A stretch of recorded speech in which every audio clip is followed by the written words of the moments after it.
എത്ര പേർക്ക് അറിയാം തൃശ്ശൂർ കുട്ടനെല്ലൂരിൽ ഫോക്സ് ഹാളിൽ കഫേ 1AM ഉള്ള കാര്യം? എനിക്കത് അറിയില്ലായിരുന്നു കേട്ടോ. പെട്ടെന്ന് നെയ്ച്ചോറ് കഴിക്കാൻ ആഗ്രഹം തോന്നിയപ്പോൾ എൻ്റെ ഫ്രണ്ടിനോട് ചോദിച്ചപ്പോഴാണ് ഇവിടെയുള്ള കാര്യം അറിഞ്ഞത്.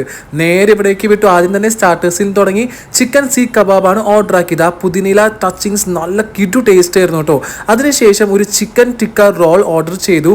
എൻ്റെ മോനെ ഒരു രക്ഷയില്ല, ഇതിനകത്ത് ടേസ്റ്റി ഫില്ലിങ്സ് ആയിരുന്നു. എനിക്കിത് ഒരുപാട് ഇഷ്ടമായി. അതിനുശേഷം ഡാഡീസ് ജെ ബാറിൽ നിന്ന് ഒരു മാർഗ്രേറ്റ് ഓർഡർ ചെയ്തു. ഇതിൻ്റെ പേരാണ് ലിച്ചി ഗ്രനേഡിയൻ എന്നാണ്. ഇത് കുഴപ്പമില്ല. അതിനുശേഷം ഞാൻ കഫേ 1AMൽ നിന്ന് എൻ്റെ ഫേവറേറ്റ് ആയിട്ടുള്ള നെയ്ച്ചോർ ബീഫ് കിഴി ഓർഡർ ആക്കി. ഇത് തന്നെ ഈ ഇലയിൽ തന്നെ വരുമ്പോൾ ഉണ്ടല്ലോ, നമുക്ക് നല്ല ചൂടോടെ നല്ല അടിപൊളി ലുക്കിലാണ് വരാം. ഞാൻ കഴിച്ചു നോക്കിയപ്പോൾ കുറച്ച് സ്പൈസി ആയിരുന്നു കേട്ടോ ഇതിലത്തെ ബീഫ് എന്ന് പറയണത്. പിന്നെ ഞാൻ ഇതിൻ്റെ റൈസ് പറയുകയാണെങ്കിൽ നല്ല അടിപൊളി റൈസ് ആയിരുന്നു. എനിക്ക് വെറുതെ റൈസ് കഴിക്കാൻ ഇഷ്ടമായി. അങ്ങനെ ഞാൻ ഈ ചട്ടി മൊത്തം ആ രുചിയോടെ ഞാനത് കാലിയാക്കി. ഒന്ന് പോയിട്ട് അഭിപ്രായം പറയൂ കേട്ടോ. Thank you for watching.